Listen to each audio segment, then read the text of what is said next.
South ఇండియాలోనే అతి తక్కువ ధరలకి రత్నాలనందించే ఏకైక సంస్థ 6JVR. Welcome to Suman TV. Pavan Kalyan ఏ నోట విన్నా అదే మాట. అది దక్షిణ భారతదేశం కావచ్చు, ఉత్తర భారతదేశం కావచ్చు. ఇది ఆసేతు విమర్శలం పవన్ కళ్యాణ్ ఎవరో ఇప్పుడు తెలిసిపోయింది. ఇతను చిన్న చితక వ్యక్తి కాదు. దేశ రాజకీయాలను శాసించే స్థాయిలో ఈరోజు ఎదిగాడంటే పవన్ కళ్యాణ్ గారి యొక్క నిబద్ధత, దశాబ్దం పైన పోరాటం. ఇప్పటికి దాదాపు ఆయన పార్టీ పెట్టి 11 సంవత్సరాలు 2 నెలల 15 రోజులు అవుతుంది. కానీ దశాబ్దం అంతా అపజయాలే, విజయం లేదు. ఈ 14 నెలల విజయాన్ని చూస్తున్నాడు ఆయన అని. ఎన్ని కష్టాల మధ్య రాటు తేలిపోయిన పవన్ కళ్యాణ్ నిజంగా కారణజన్ముడే. ఎందుకంటే దశాబ్దం పైన పార్టీ పెడతాం అంత తేలిక కాదు. తన అన్న నుంచి రాజకీయాలు చూసుకుంటూ అన్నని ఎట్లా అవమానపరిచారో చూశాడు. అన్ననే విభేదించి జనసేన పార్టీ ఆవిర్భింపచేశాడు. 10 సంవత్సరాలు తనతో పాటు నడిచే వాళ్ళనే తన ముందు తీసుకెళ్ళాడు. ఈరోజు 21 మంది గెలిపించుకోవడమే కాకుండా కూటమి టీడీపీని అటు బీజేపీని గెలిపించాడు. మరి అతని కారణజన్ముడు కాకుండా ఏమంటారు? మరి అతనికి స్వార్థం లేదు, రాజకీయ ఆకాంక్ష లేదు, పదవుల మీద పిచ్చి లేదు, డబ్బు సంపాదించాలని ఆశ అసలు అంతకంటే లేదు. తన బిడ్డల డిపాజిట్లనే 34 కోట్ల రూపాయలు తీసి కౌలు రైతులకు ఇచ్చాడంటే ఆయనకి ఏమనాలి? ఇటువంటి వ్యక్తిన వీళ్ళు విమర్శించేది, ఇటువంటి వ్యక్తిన వ్యక్తిగత అన్నం చేసేది. ఈ రోజున రేపు 28, 29, 30 3 రోజులు జనసేన ప్లేనరీ జరగబోతుంది. సేనాని వాళ్ళతో మాట్లాడబోతున్నాడు. ఎప్పుడెప్పుడు అని 1000 కళ్ళతో వాళ్ళు ఎదురు చూస్తూ ఉన్నారు. ప్రక్షాళనకు ప్రారంభమైందని మనం అనుకోవాలి. అటువంటి పవన్ కళ్యాణ్ ఇంత రాటు తెలటానికి కారణం ఏంటి? ఆయన వెనక ఎవరున్నారు? ఆయన స్ఫూర్తి ఎవరు అని ఒక్కసారి మూలాల్లోకి వెళ్తే కనుక ఆయన స్ఫూర్తి చిరంజీవి గారే. ఆయన అన్నే తనకు స్ఫూర్తి. ఈ భూమి మీద నేను బతకలేను, నక్సల్స్లో వెళ్ళిపోదామని చెప్పి అనుకున్నాడు తన ఫ్రెండ్ ఆనంద్ సాయితో.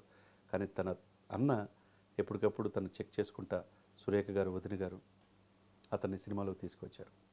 అయిష్టంగానే సినిమాలోకి వచ్చాడు. సినిమా పట్టుమని కంప్లీట్గా ఆయన సినిమా మిగతా హీరోలకు 100 సినిమాలు తేలిగా. కొన్ని సినిమాలు చేసినా సామాజిక చైతన్యం. అతనికి సినిమా హిట్టా ఫట్టా అనేది కాదు, అతనికి అదేమీ ఉండదు. ఆ స్టార్డమ్ ఇప్పటికీ కంటిన్యూ అవుతుందంటే అటు రాజకీయాల్లో సినిమాలు సక్సెస్ సాధిస్తున్నాడంటే పవన్ కళ్యాణ్ గాక మరి ఏమంటారు? ఆ వ్యక్తికి ఎప్పుడు దానం చేయటం తప్పితే ఎవరి దగ్గర రూపాయి తీసుకునే ఆలోచన లేదు. అధికారం వచ్చిన తర్వాత కూడా తన యొక్క ఏదైతే ప్రివిలేజ్ ఉంటుందో యాజ్ ఎ డిప్యూటీ సీఎంగా అది కూడా ఉపయోగించుకోవట్లేదంటే మరి ఏమనాలా? తనకు వచ్చిన జీతం 2,10,000 46 మంది పేద పిల్లలకి పిఠాపురంలో అందజేస్తున్నాడంటే ఏమనాలా? నిన్న శ్రావణ శుక్రవారం రోజు లక్ష్మీదేవి రూపు వాళ్ళందరికీ చీరలు నియోజకవర్గంలో 10,000 చీరలు పంచాడంటే ఏమనాలా? ఆయన గుండా ఏంటిది? మరి దీన్ని బట్టి ఏమనుకోవాలా? అధికారం రాకముందు, అధికారం వచ్చిన తర్వాత సేవ అనేది ఎక్కడ ఆగట్లేదంటే ఈ దేశంలో సేవకు ఒక బ్రాండ్ అంబాసిడర్, ప్రజలకు సేవ చేయాలన్న తపన పవన్ కళ్యాణ్ గారికి మించిన వాళ్ళు ఎవరు లేరని నేను అనుకోవాలి. మరి అటువంటి వ్యక్తి దశాబ్దంపై ఎన్నో ఒడిదుడుకులు, వ్యక్తిగత హననలు, ఆయన అన్నట్టుగా, ఆయన తిట్టినట్టుగా, ఆయన్ని అవమానపరిచినట్టుగా ఈ దేశంలో ఏ రాజకీయ నాయకుడు అవమానపరచలా. కానీ నిలబడ్డాడు, కలబడ్డాడు, విజయం సాధించాడు. జగన్ నిన్ను అధపాదాలను తక్కువపోతే నా పేరు పవన్ కళ్యాణ్ కాదు, నా పార్టీ జనసేన కాదు అని చెప్పి చేసి చూపించాడంటే మరి ఏమనాలా? పవన్ కళ్యాణే.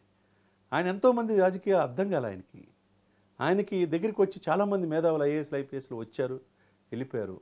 ఆయన సినిమాలకు వెళ్తారు. మరి ఆదాయ మార్గం అందరిలాగా ఇండస్ట్రీలో ఏమి లేవు కదా ఆయనకి. సిమెంట్ ఫ్యాక్టరీలో ఆయనకి సినిమానే ఆదాయం. వచ్చిన డబ్బుల ద్వారా ఈరోజు పార్టీని బతికించాడు, పార్టీని విజయ తీరానికి తీసుకెళ్ళాడు. మరి ఈ దశాబ్ద ప్రస్థానంలో ఆయన దశాబ్దం అంటే మామూలు విషయం కాదు. లగ్జూరియస్ జీవితం, సంవత్సరానికి 1000 కోట్ల ఆదాయం, సినిమా తీస్తే 100 కోట్లు, ఇవన్నీ వద్దనుకున్నాడు. ఆయనకి ప్రజల సేవే పరమావధిగా భావించాడు. ఈరోజు ఉభయ తెలుగు రాష్ట్రాలనే కాదు, ఈరోజు దేశం మొత్తం అతని వైపు చూస్తుందంటే ఎక్కడ మురుగన్ మహాసమావేశం చీఫ్ గెస్ట్ తమిళనాడులో వెళ్ళటం ఏంటి? గతంలో ఏ నాయకుడికైనా అవకాశం వచ్చిందా? ఎక్కడో కుంకి ఎన్నికల కోసం కర్ణాటక రాష్ట్రం వెళ్తాం ఏంటి? ఎక్కడో మహారాష్ట్ర ఎలక్షన్ కోసం ప్రచారం చేయటం ఏంటి? ఢిల్లీ నుంచి గల్లీ దాకా పవన్ పేరు తెలియని వాళ్ళు లేరు అంటే అతిశయోక్తి కాదు. ఈయన పవన్ కాదు తుఫాన్ అని దేశ ప్రధాని మోదీ అన్నాడంటే వెంటనే ఈ మధ్య రజనీకాంత్ గారు కూడా ఈ ద సైక్లోన్ అంటే ఈయన తుఫాన్తో పోల్చాడంటే నా సోదరుడు భావోద్వేగానికి గురైన విషయం చెప్పాడని, అతను 50 సంవత్సరాల చిత్రరంగం పూర్తయిన సందర్భంగా ఆయన ట్వీట్ చేసిన దానికి నా సోదరుడు మరింత ఎత్తుకు ఎదగాలని చెప్పేసి ఆయన కూడా తుఫాన్తో పోల్చాడంటే మరి ఏమనాలా? పవన్ కళ్యాణ్ గారికి క్లారిటీ ఉంది, ఆయనకి వ్యూహాలు ఉన్నాయి, ఆయనకి ఎవరు చెప్పాల్సిన అవసరంలా. ఆయనకు అన్నీ తెలుసు, సమయం, సందర్భం. ఆ సందర్భాన్ని బట్టి ఎవరిని ఎక్కడ చెక్ పెట్టాలో ఆయనకు తెలుసు. ఈ కోటర్ని బద్దలు కొట్టి నేను ఒక రోజు వస్తానని చెప్పి అన్నాడు. ఆయనే చెప్పాడు, డెఫినెట్గా కోటరీ బద్దలు కొట్టాల్సిన అవసరం ఉన్నది, ప్రజలకు అందుబాటులో ఉండాల్సిన అవసరం ఉన్నది. అది వాళ్ళు వెహికల్తో ఎదురు చూస్తున్నారు. ఈ 3 రోజులు పండగ దినంగా, ఎందుకంటే సెప్టెంబర్ 2 ఆయన బర్త్డే, దీనికి ముందే పుట్టినరోజు వచ్చిందన్నట్టుగా 28, 29, 30 విశాఖపట్నంలో జరిగే ఈ ప్లీనరీ చరిత్రలో నిలిచిపోతుంది అనటంలో ఎటువంటి అతిశక్తి లేదు. త్వరలో స్థానిక సంస్థలు ఎలక్షన్ జరుగుతుంది. ఆ తర్వాత భవిష్యత్తులో 2029 ఎలక్షన్ జరగబోతున్నాయి. మరి ఇప్పుడున్న 21 స్థానాలు రేపు పోటీ చేయరు కదా, ఎన్నైనా పోటీ చేయొచ్చు. ఏమో గుర్రం ఎగరవచ్చు, పవన్ కళ్యాణ్ గారు ముఖ్యమంత్రి కానవచ్చు. ఎందుకంటే 2014లో త్యాగం చేశాడు, 2024లో త్యాగం చేశాడు. మరి భవిష్యత్తులో ఈయనకంటే అర్హత ఉన్న వాళ్ళు ఎవరున్నారు? ఈరోజు దేశ రాజకీయాలు శాసించే పరిస్థితిలో ఉన్నాడంటే పవన్ కళ్యాణ్ గారు అనేది ఒక trouble shooter, is the game changer. కాబట్టి పవన్ కళ్యాణ్ అనే వ్యక్తిని ఈ దశాబ్దం పార్టీ నడిపించిన తీరు, దాని తెన్నులు, తను వదిలిపెట్టి ఎవరైనా ఒక్కడై నిలబడ్డాడు, ఒక్కడై కలబడ్డాడు, ఈరోజు విజయం సాధించాడు. దేశ ప్రధాని మోదీ గారు కూడా 3వ ప్రధానమంత్రి అయ్యేటట్టు చేశాడు.